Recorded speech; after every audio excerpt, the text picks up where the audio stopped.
আপনি একটা কাজ শুরু করেন আর 2 মিনিটেই মন চলে যায় অন্য জায়গায়। কেন এমন হয়? এই উত্তরটা তোমার জীবন বদলে দিতে পারে।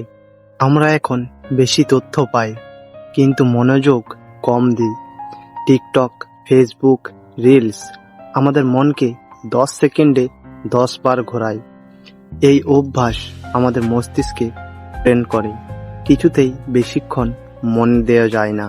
যতক্ষণ না তুমি নিজেকে নিয়ন্ত্রণ করতে শিখবে, ততক্ষণ কিছুই ঠিকমতো শেষ করতে পারবে না। ফোকাস মানে শুধু মনোযোগ না, ফোকাস মানে নিজেকে বোঝানো এখনই সময় কাজের, অন্য কিছু না। এই নিয়ন্ত্রণ না থাকলে কোনো স্বপ্ন পূরণ হয় না। তোমারও কি ফোকাস করতে সমস্যা হয়? কমেন্টে লিখে বলো তোমার স্ট্রাগল, আমি হেল্প করব।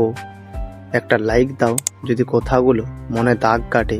ভিডিওটা শেয়ার করো যাদের মন 2 মিনিটেই পালিয়ে যায়। আর এমন কথা প্রতিদিন পেতে সাবস্ক্রাইব করে পাশে থেকো। এবার সময় এসেছে মনকে কাজে বসানোর।